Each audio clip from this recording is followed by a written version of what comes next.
Blog Talk Radio.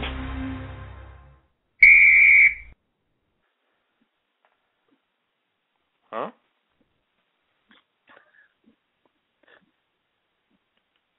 What's going on?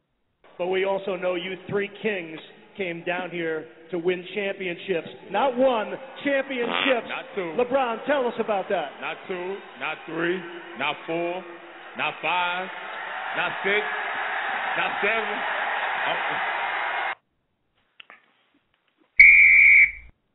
And we are back with a new series here. We got the Pro Basketball Talk gang, myself, James Buckland, Ben Kinay. We also have a special guest with us today. Mr. John Clancy is going to be here to talk a little NBA action. And this is a podcast we are calling 20-Second Timeout. And that is going to be Ben Kinay playing all those noises throughout this podcast and screwing up the intro by playing Enjoy! So how are we doing today, guys? Hey, doing good. So I know I might have offended Ben because his dad is a little more technological savvy than he is with the Vines and Instagrams, but we're going to have a good time. This is James Buckland's idea to get on here, talk a little bit about the NBA Finals Game 6 tonight, where the San Antonio Spurs could become NBA champs tonight. And the Miami Heat, who are with their backs against the wall, feel fine. They don't plan on letting Danny Green shoot in the open threes, and if they had to take a Game 6 and 7 at home, they would. So I want to start with you, Ben, because I hope you're fired up. And I want to jump on that topic of Chris Bosh, because he's a favorite of everybody. He came out and said, you know, we're not going to let Danny Green shoot in the open threes. They've done it for about 5 games now, and it's buried them. And I just want to take your opinion on Chris Bosh's mouth about not letting Danny Green shoot any more threes. Well, namaste, guys. Happy finals night. Easier said than done, I suppose. Green already set the record for finals with 25, I believe, with possibly 2 games left. Definitely one. If it's not him, it could be another guy, though. Ginobili turned back the clock last game. Gary Neal has had his hero moment. Kwak could drop 25. So, yeah, key up on Danny Green. I bet they never thought they were going to say that in this finals because Danny Green's kind of just been a role guy. But he's having his moment. I don't know what they'll do. I think the Heat need to not let the Spurs shoot 60%. Awful tough to beat a team shooting that. So the Spurs are looking hot. They're going to close it out in South Beach tonight and have a little party. Well, you and James kind of predicted this correctly, if so. And, James, kind of jump on what Ben was saying here and why you came to a prediction of Spurs in 6 outside of your extreme dislike for the Miami Heat, like most fans. It's not even a dislike. It's just I understand the way that they play the game. They are very, very focused on getting LeBron into the paint with penetration, and if that doesn't work out, kicking out to their outside shooters. Now, the problem is the Spurs have been able to, one, swarm LeBron, which has sort of taken away that passing game. He hasn't been able to get those other guys involved. It's really become a situation where LeBron sort of has to do everything, but then he's also being stymied to the point where he can't do everything that he wants to. So that is how I saw the series going, because the Spurs have always been good, Popovich, Duncan, at finding a way to take one guy out of the game. And I thought if they can take LeBron out of the game, there's no way that the Miami Heat role players are going to be able to step up. They were inconsistent in the Indiana series. So I just all saw it shaken out that way. That's really where my prediction came from. And it has been coming true, but they're playing way better than I thought they could, that being the Spurs. And Ben and I were having a conversation today on the subject of Danny Green. If the Spurs win tonight and say he puts up another 5 3-pointers for 18 points, is he the Finals MVP? I think he absolutely is, and we'll let John answer that question first. John, welcome aboard with us today. And do you think Danny Green deserves the MVP award if the Spurs close it out tonight in 6? Yeah, I mean, if he scores like 12 points, I think he does deserve it. And, I would say that half the credit definitely goes to him because to score 25 3-pointers within 5 games, that's incredible, obviously. But a lot of it is, if you're the Heat, what are you doing? I mean, if a guy scores, if he goes off the first game and lights it up from 3-point range, okay, I get it. Second game, yeah, I get that too. But if you're not covering him and game planning for him by the 3rd game, the 4th game, and then the 5th game, what are you doing? Especially for a team like the Heat, that is an elite defensive team when they want to be, and you have the best player on the planet, one of the probably 3 best defensive players on the planet, LeBron James, and you also have Dwayne Wade, who can be athletic and can defend well on the perimeter when he sets his mind to it. What are you doing? I just don't understand. So, like I said, credit to Danny Green, and yeah, it looks like if they win tonight, it looks like it's probably going to be him. Yeah, it's definitely going to be the first time in a long time that a non-All-Star has become an NBA Finals MVP, and I can't think off the top of my head the last time that's actually ever happened. The closest thing I can think of, and you guys being Boston guys know this, but when Cedric Maxwell, but even he has, he's earned some accolades along the way playing professional basketball. Chauncey Billups might be the only one I can add in there. Yeah, it's definitely interesting. So let's lean over to what the Miami Heat have to do tonight. Obviously, we talked a little bit about stopping Danny Green, and I guess just getting better with their rotations on the defensive end, because if it's not Danny Green, it's Gary Neal, and if it's not Gary Neal, it's Tony Parker or Manu Ginobili. And we haven't even seen a Matt Bonner type game yet. The Spurs are deadly all the way around. And Ben, I want you to jump on the Miami Heat and what they need to do offensively and defensively to win tonight. They're back in South Beach, as I always say, I don't feel as that much of a home field or home courts advantage, I should say. I think the conspiracy theorist in me says they don't really have to do much because Mr. Stern wants 7 games. So refs will be a little bit easier on LeBron. Free throw advantage is double, and then we can all talk about refs and stuff. They just got to play better. They can't allow the Spurs to shoot like they were. LeBron might have to have one of those games like he did against the Celtics. Wade might have to turn it back. And they got to get some other things from those guys. They're doing it all. You need to see a guy like Ray Allen or Battier or Miller. Or how about Chalmers stepping up and have a game, or Norris Cole off the bench? Haslam, he's been nowhere, and he had 2 huge games against the Pacers. So a little home cooking, maybe some ref action. I could see them winning and pushing it to 7.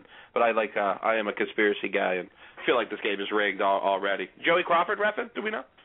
Joey Crawford is reffing tonight. Yes, you are correct about that. Weird. That was eerie, and that was weird. James, kind of follow up with what you were saying a little while ago about what LeBron needs to do.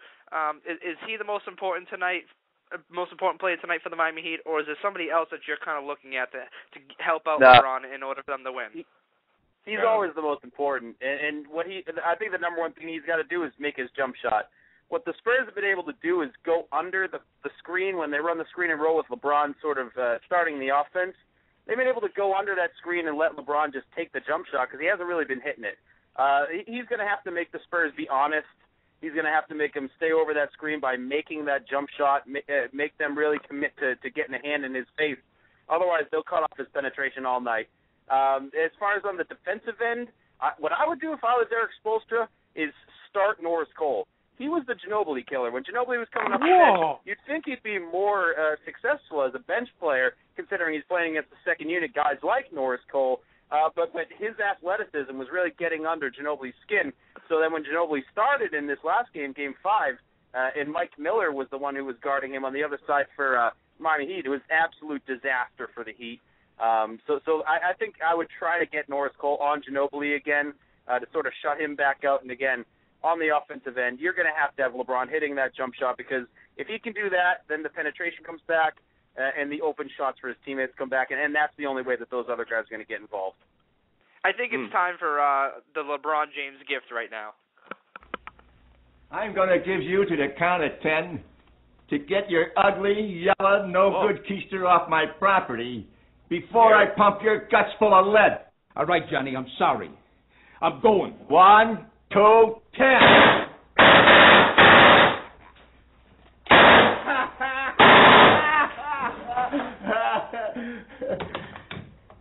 Keep the change, you filthy animal. Now, if you're not a fan of the Bozos of Basketball, I highly suggest you listen to that podcast because it's fantastic. They have many clips and gifs like that, and they have a lot of great segments. So, John, kind of talk to us a little bit about who your guy is tonight for the San Antonio Spurs. They've not been able to win back-to-back against the Miami Heat. Heck, neither of these two teams have lost lost back-to-back. So it's heavily favored with Miami, as Ben pointed out a little while ago. Joe Crawford's officiating tonight. There's a stigma that he's an anti-Spur guy because of the beef he's had with Duncan. What do the Spurs need to do tonight to get over the hump? I think with the Spurs, you basically know what you're going to get with the Spurs. You know that the coaching is going to be phenomenal. You know that they're going to be disciplined on offense and defense. You know that Duncan is going to be Duncan. He's going to get you points. He's going to play solid defense. He's going to get you rebounds. Kawhi Leonard's probably going to show up. The role players are probably going to have some things to say. But I think it starts and ends with Tony Parker. When Tony Parker's on and he's driving and hitting all those insane floaters and crazy little moves that's really been, he's really elevated his game this year and was probably a top 5 player in the NBA this year. When he's on, they just don't lose. So it probably has to be Tony Parker, I would say. Yeah, I think Monsieur Parker with a big game tonight could take that possible series MVP. We know he's got one in his holster, so it's Green if he has a big night, but the Frenchman could as well if the Spurs are to get this victory tonight in about an hour on the East Coast. Yeah, Tony Parker this year has really shown me something, and that's saying something because he's accomplished a lot throughout his time in the NBA, but it took this season for me to put him in the number 1 spot. And I have to put him in the number 1 spot because he's playing with an aging Duncan. He's playing with a Manu who's, never been healthy, and a bunch of role players that were cast-offs on other teams, and he's going to carry his team and win possibly his second NBA Finals MVP. I know James has a huge raging hard-on for Tony Parker, so I wanted to know if you want to say a few words about your favorite point guard in the league. Oh. Yeah. It's tough. There's so many great point guards in the league to say that he's my favorite. But I do. There is a bit of a pants tent, a bit of a bulge that I've had for him for many years. But yeah, he's going to be the most important guy on the offensive end every single night. They look to him to initiate the offense.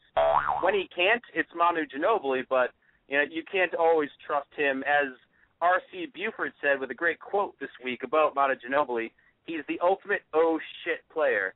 When he gets the ball, both coaches go, oh, shit. So you never really know what you're going to get with Manu. But Tony will always run that pick and roll to perfection with Duncan and get the offense started. So obviously, as always, he is paramount to the Spurs' success. Now, let's play hypotheticals here. Say the Miami Heat do lose this NBA Finals today, which 2 people on this podcast have predicted is going to happen. Do the Miami Heat blow it up in terms of move one of the stars, or do they end up getting a new head coach? Ben, I'll let you start. I believe they would say Eric Spoelstra. Yes. Yeah. Chris Bosh, that's where you're headed there, bro. You're going to be the guy. You might see Coach Spo as well. I don't know. What are the pieces out there that they could do? I was really hoping I wasn't the first guy to hit this one. Just trying to drink a beer here, if you don't mind. I know. All right. Well, we got about a minute or 2 left in here. Let's start our last segment here. Well, let's do predictions for tonight. I want scores, and if your team is the San Antonio Spurs winning, you must name an MVP. We'll start with you, John. What is your final score tonight, and who is your player of the game and or MVP of the game? I'm going to say the score is going to be 107-101 San Antonio Spurs. I think Tony Parker will have the best game, but I do think that Danny Green chips in with somewhere around 14 points, and he is your Finals MVP. All right, Ben, your turn. Who is winning tonight's game, and what is the score, and who is your player of the game and or MVP? The final score is Miami 109, San Antonio 92, LeBron James triple-double, Heat shoot 46 free throws, Spurs shoot 19.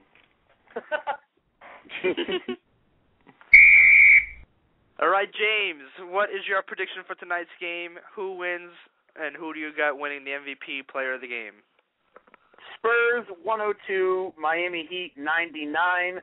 Player of the game and NBA Finals MVP will be Tim Duncan as he rides off into the sunset as the greatest power forward of all time. And my prediction tonight, I like the Miami Heat win this game, not for the reasons that Ben Kene has recently suggested about free throws. I just think the Heat turn it on with their backs against the wall, and I think everybody wants a Game 7. I'm going to go Miami's going to win tonight, 97-89, and the player of the game is obviously LeBron James. So my MVP will have to wait for Game 7. And that will do it for us here. Thank you, John, for joining us. Thanks, James and Ben, Bozos of Basketball, every Wednesday night at 7 or 6 or whenever they decide to start the show. It's 6 o'clock, and we'll catch you all next week. NBA Unplugged, too, on Thursday at 7. NBA Unplugged and YouTube channel. We do have a YouTube channel, and I just uploaded 7 for 7. 7 for 7. Ben loves the video. All right, everybody take care.